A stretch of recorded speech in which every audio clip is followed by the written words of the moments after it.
C'est maintenant Monseigneur Jean-Pierre Delville, évêque de Liège, qui va prononcer l'homélie.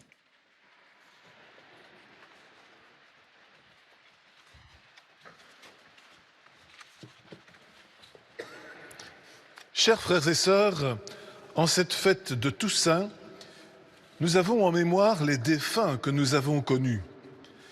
Peut-être la tristesse envahit-elle nos cœurs au souvenir de ceux que nous aimions et qui nous ont quittés.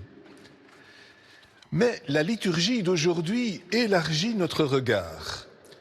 Au lieu d'évoquer des gens tristes, elle parle de ceux qui sont heureux.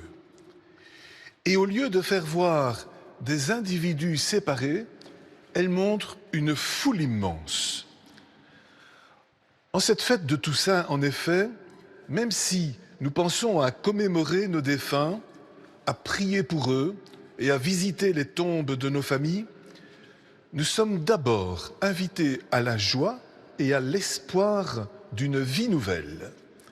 Tel est le message de Jésus dans les Béatitudes. Heureux les pauvres de cœur, car le royaume des cieux est à eux, dit Jésus sur la montagne aux foules rassemblées. Et dans l'Apocalypse, Saint Jean écrit « J'ai vu une foule immense, que nul ne pouvait dénombrer, de toutes nations, tribus, peuples et langues. » Ces deux foules, celles autour de Jésus, celles vues par Jean, sont heureuses. Jésus répète 9 fois le mot « heureux » dans son discours sur la montagne. Et dans l'Apocalypse, la foule chante le salut qui vient de Dieu. Cette joie, c'est celle d'appartenir à un peuple sauvé. La joie de ne pas être isolé et abandonné, ni livré à soi-même et aux violences du monde. Pendant la période du coronavirus, nous avons vécu péniblement l'épreuve de la solitude. Mais maintenant que l'on peut se retrouver, nous comprenons mieux la valeur précieuse d'être ensemble, d'avoir une réunion de famille, de visiter une personne en difficulté ou de célébrer la liturgie en église. Entre nous, quand nous sommes réunis, passent des ondes positives, des sourires, des émotions, des confidences, des gestes d'affection. On ne vit donc pas la joie tout seul, mais en communauté, en foule réunie. Et voilà ce que nous célébrons en cette fête de Toussaint, la communion des saints, la famille du Dieu saint, l'assemblée constituée par la sainteté de Dieu. Le mot saint signifie d'abord séparé, mis à part. La sainteté de Dieu, ça signifie son originalité, le fait qu'il est séparé de ce qui est banal ou habituel. Et comme il est notre Père, il nous partage cette originalité. Et il transforme notre humanité en une famille de saints, de frères et de sœurs. Il nous unit aussi à tous les saints qui nous ont précédés dans le temps, comme ceux de notre église de Liège, qui sont représentés ici sur les murs de cette cathédrale.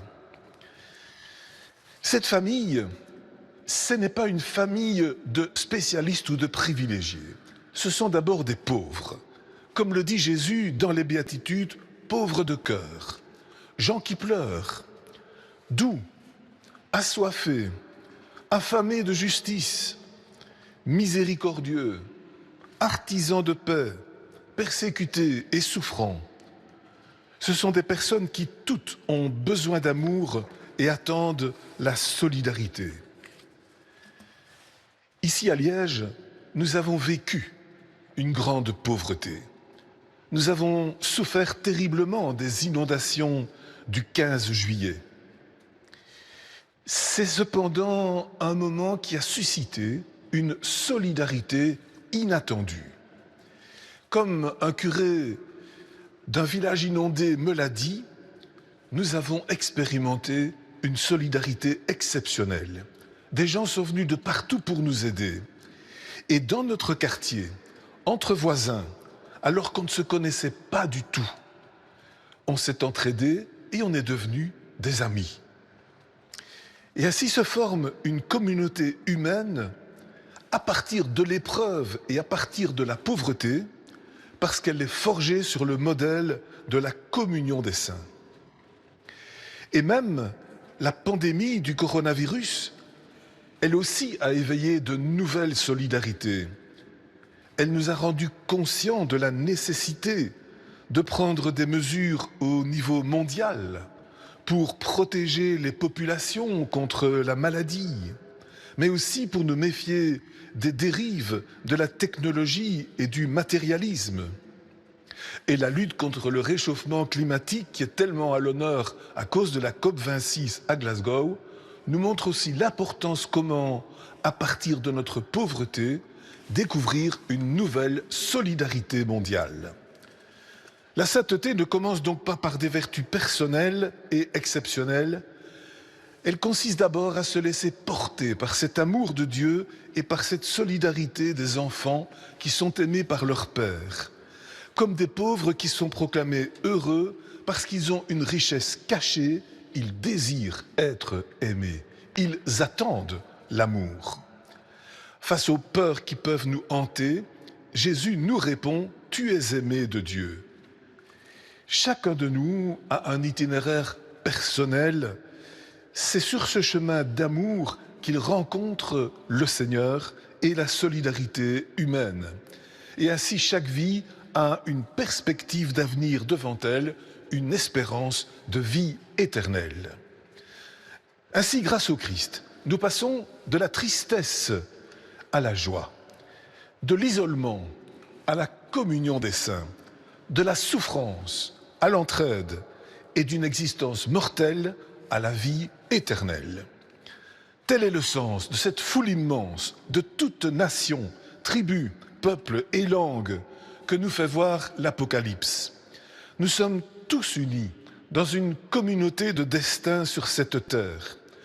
Nous sommes tous, comme dit le pape François, sur le même bateau. Européens ou Africains, Asiatiques ou Américains, tous nous sommes appelés à la fraternité et à la solidarité universelle. Nous formons cette foule rassemblée par Jésus, ce peuple faible mais sauvé, cette communion des saints. Oui, le Christ nous guide vers un monde nouveau et il nous inspire de le construire dès maintenant. Bonne fête de Toussaint à tous et à toutes.